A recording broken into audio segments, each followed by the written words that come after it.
Hey, this is your Olympic hero and John Lloyd James' favorite wrestler, Kurt Angle here. John's been finding out who's been jumping the shark, so let's find out at what point they tapped out to the ankle lock. Over to you, John. Thank you, Kurt. Video games aside, there's only been one thing that's really been a constant throughout my life: the wonderful world of professional wrestling. And as some of you may know, I did a little bit of wrestling myself.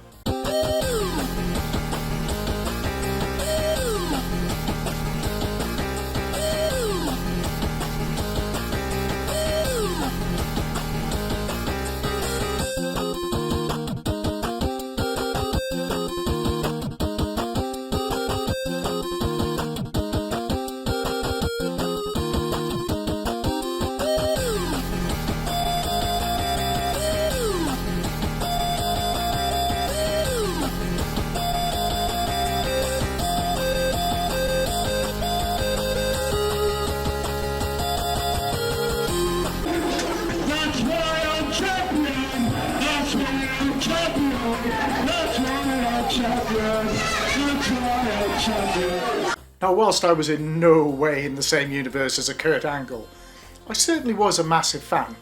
My obsession began at the WWF 1992 Royal Rumble, rekindled during the NWO Invasion storyline in WCW, and just recently I appeared on a podcast to talk about it, link in the description below.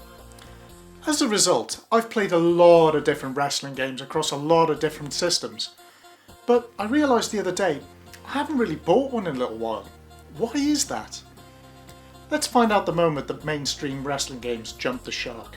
We need to understand where we came from to understand how we got here, so let's go back and look at my first experiences with wrestling games, starting with WWF Wrestlemania Challenge on the NES. I've seen a few really mean reviews of this game and I've always found it very confusing. I mean, what were you expecting? It's the NES.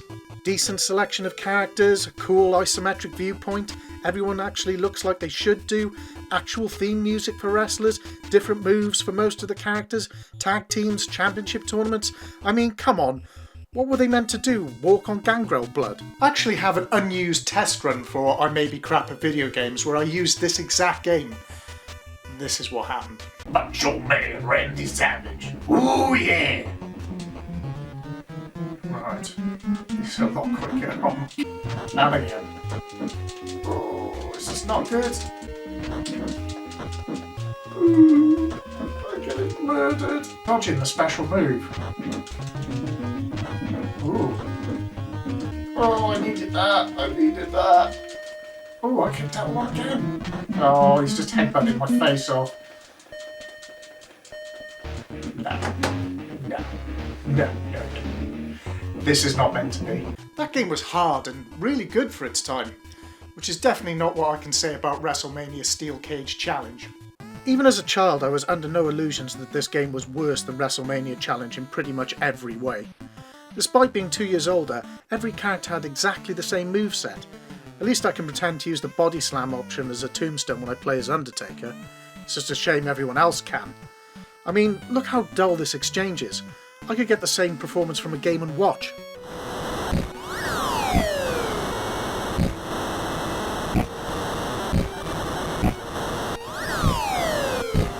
So why am I highlighting these two games in particular? Well, just look at the difference between them.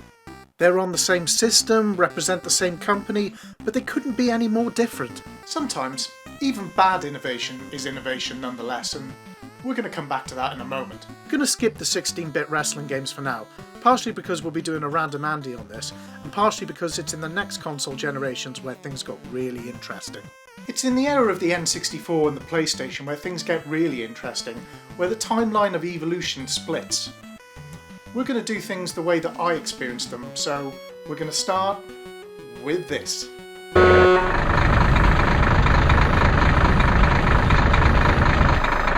What?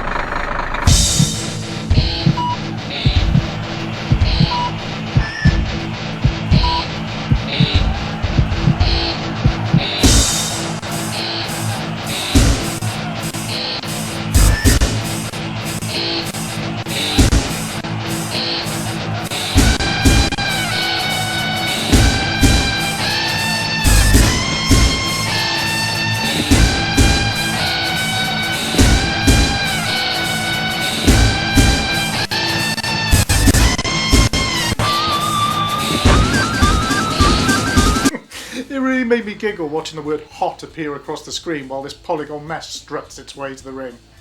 I was an N64 guy, so in 1998 I bought WCW vs Nwo Revenge. Yes, there was a game before this on the N64, but to this day I've never played it. WCW vs Nwo Revenge was great not just because it was a phenomenal game, but because it also played beautifully into WCW's marketing. Here's a way that returning fans like myself could be seamlessly introduced to all the different factions, play classic characters like Macho Man and Hulk Hogan, and be introduced to characters like the Giant and Raven. You have to understand, graphically nothing like this had ever existed before. It looked amazing back in the day. But what can't be argued is the gameplay, even today, is still fantastic. If you've got 3 other players and play it 4-player, honestly, please give it a go. It is great. The Aki WWF games weren't finished there though. Their partner THQ purchased the WWF license, and 2 follow-ups were commissioned, WWF Wrestlemania 2000 and WWF No Mercy, with each game being more acclaimed than the last. No Mercy is widely considered one of the greatest wrestling games of all time, and I cannot disagree with that at all. Now, many of you may want to point to No Mercy as the point where mainstream wrestling games jumped the shark, and I can understand that argument. However, for me, over on the PlayStation, Uke were about to jump into the marketplace with this. Camera 7, tilt up. Ready? Roll green. Stand by. Stand by. Stand by lights. Camera 6, pan right. And action. Welcome to Smackdown! Oh my God, this is great! If you smile, we can have a new champion! No! You will step into the ring with the game! This can't happen! I can't believe it! Photography! The stakes can't be higher! This isn't big enough! What will happen tonight on Smackdown?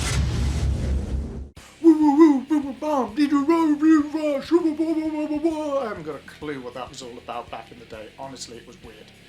But anyway, at the time I was living in a house share in Whitchurch, and one of my housemates had a PlayStation, and that's where I got introduced to Smackdown 2, Know Your Role. Now, of course, visually it couldn't hold a candle to No Mercy due to the PlayStation's power, but what Uke did was similar to how Sega tried to deal with Mario. They made it fast. It felt more arcadey, and I quickly realised that they definitely had something. I was excited to see where Uke were going to take this next IP. I mean, the next game was going to be on the next generation of consoles, the PlayStation 2. Unfortunately, Smackdown Just Bring It didn't really light my fire at all. Sure, graphically it was a step up from Know Your Role, but it felt a bit basic in comparison to its predecessor, and I would find myself drifting back to the earlier titles, along with the Aki series. I always knew this was going to be a temporary problem. On the one hand, you had the graphical capabilities of Just Bring It, and on the other hand, you had the gameplay of Know Your Role. All someone needed to do was mix it. And combine them together they did, with the fantastic WWE Smackdown Shut Your Mouth. Finally, Uke was starting to challenge the Aki WWE titles, but to really make a mark they needed to push the franchise even further, and here's where the phenomenal Here Comes the Pain steps in. Amazing graphics, beautiful sound, phenomenal gameplay, more features than you can shake a stick at. It had taken 3 years, but Uke had finally created something that could rival No Mercy. I love them both equally. But it also marks another important moment. It was the moment that mainstream wrestling games had jumped the shark. The problem with all these companies rattling out sports games every year, and this goes pretty much across the board on all sports titles, is they're forced to create reasons for people to buy the game in the current year. As the Smackdown titles became Smackdown vs Raw and had a year associated with each release, they changed the combat system to give them more options, but for me this made it a lot less user-friendly. I turned this change off until they stopped supporting the old controls altogether. Slowly the games moved from fast-paced arcade action to a slower wrestling simulation, and as they did, the number of years in between each version I bought increased.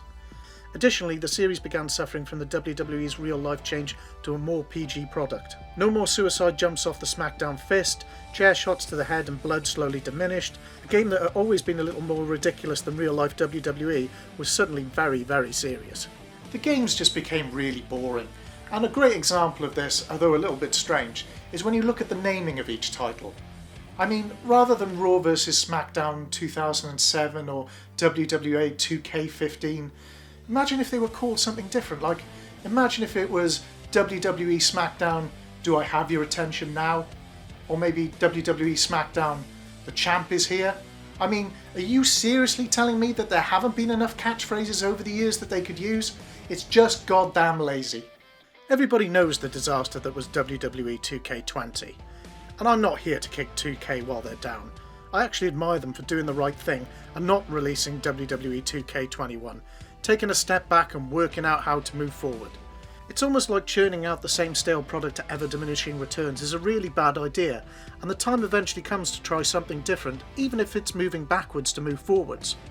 Don't you agree, Vince? See, for every WWF Wrestlemania challenge, it may well lead to a WWF Steel Cage challenge, but as long as long term it leads to something as great as No Mercy, maybe the step back was worthwhile. I'll be interested to see what the new games are like. Maybe mainstream wrestling isn't done yet. I look forward to WWE Smackdown head of the table. Go on 2K, you know you want to. It's been a long time. Come on. Yeah. Hey, yo, it's my life, my time, my rights, my rhymes, my grind, my struggle, hustle, sweat in my blood too. My predator smells fear, I smell a lot. My competitors flex here, cause they smelled I was hot. I want it all.